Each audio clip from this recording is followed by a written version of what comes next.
Pitsara toko faefatra.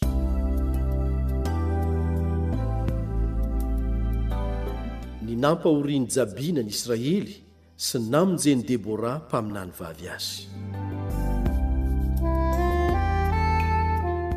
Ary ny zanak'Israely nanao izay ratsy eo imason'i Jehova indray rehefa maty Yehoda.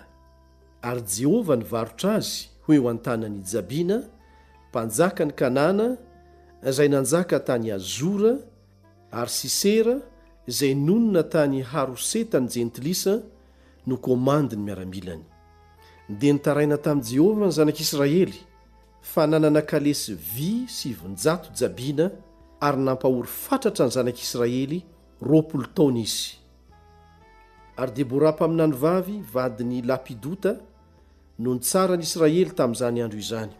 Ary izy nipetraka teo ambanin'ny hazo rofian'i Debora, teo anelanelan'i Rama sy Betela, tany amin'ny tany avoan'i Efraima, ary niakatra ho an'ny aminy ny zanak'Israely ho tsaraina.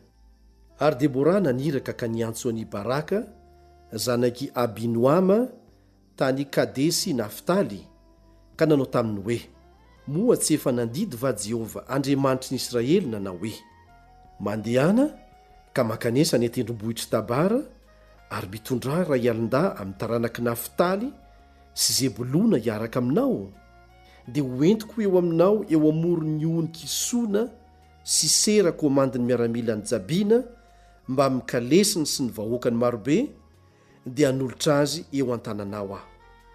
Ary hoy Baraka taminy: raha andeha hiaraka amiko ianao, dia andeha aho, fa raha tsy andeha hiaraka amiko kosa ianao, dia tsy andeha aho.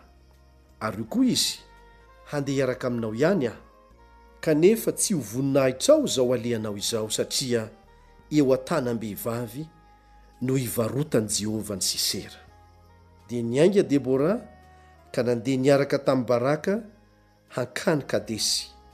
Ary natsoiny Baraka ho an'ny Kadesy ny Zebulona sy ny Naftaly, dia nisy ray alin-da niakatra nanaraka azy. Ary Debora niara niakatra taminy. Ary Hebera Kenita efa nisaraka tamin'ny Kenita izay avy amin'ny taranaky Hobaba, Zaoda ny Mosesy. Ary nilasy ambara-pahatongany teo amin'ny hazo terebinta ao Zananima izay eo anilan'ny Kadesy. Ary nisy nilaza tamin'ny Sisera fa Baraka zanaky Abinoama niakatra any an-tendrombohitra Tabara. Dia nangon'ny Sisera ny kalesiny rehetra, dia kalesy vy 700 sy ny vahoaka rehetra izay niaraka taminy avy tany Haroseta ny Jentilisa hakany amin'ny ony Kisona. Ary hoy Debora tamin'ny Baraka: miakara, fa anio no andro anoloran'i Jehova ny Sisera eo an-tananao. Tsy mivoaka eo anoloanao va Jehova? Dia nidina Baraka sy ny olona iray alina nanaraka azy avy tany an-tendrombohitra Tabara. Dia nampifanaritahany Jehova tamin'ny lelatsabatra Sisera teo anoloan'i Baraka sy ny kalesy rehetra ary ny miaramila rehetra. Dia nidina niala tamin'ny kalesy Sisera ka nandositra nandeha tongotra. Ary Baraka nanenjika nanaraka ny kalesy sy ny miaramila hatrany Haroseta, dia lavo ny lelatsabatra avokoa ny miaramila ny Sisera rehetra, tsy nisy niangana na dia iray akory aza. Ary Sisera nandositra nandeha tongotra ho any amin'ny lainy Jaela vadiny Hebera Kenita, fa niavana Jabina mpanjakany Hazora sy ny mpianakaviny Hebera Kenita. Dia nivoaka Jaela hitsenany Sisera ka nanao taminy hoe: miakara tompoko lahy, miakara ty amiko, aza matahotra. Ary rehefa niakatra ho ao aminy ao anday izy, dia norakofany ny lamba firakotra. Ary hoy Sisera taminy: masiny ianao, omeo rano kely hosotroiko, fa mangetaeta aho zany. Dia nanokatra ny siny hoditra nisy ronono izy ka nomeny hosotroiny, ary dia norakofany indray izy. Dia hoy izy taminy: mitsangana eo ambaravarany ka raha tany misy avy ka manontany ianao hoe misy olona vato, dia ataovy hoe tsia. Dia naka tsy maday Jahela vadiny Hebera sady nitondra tantanana teny an-tanany, ka nitsaitsaika nankeo aminy.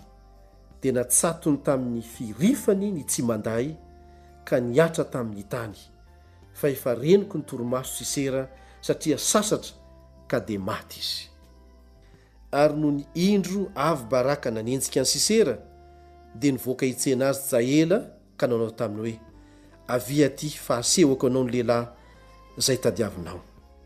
Ary efa tonga tao aminy izy dia indro ny fatiny Sisera niampatra teo ary ny tsy manday teo amin'ny firifany.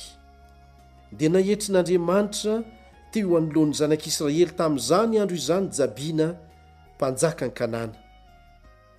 Ary ny tanany zanak'Israely niahery tamin'ny Jabina mpanjaka ny Kanana mandra-pandringany azy.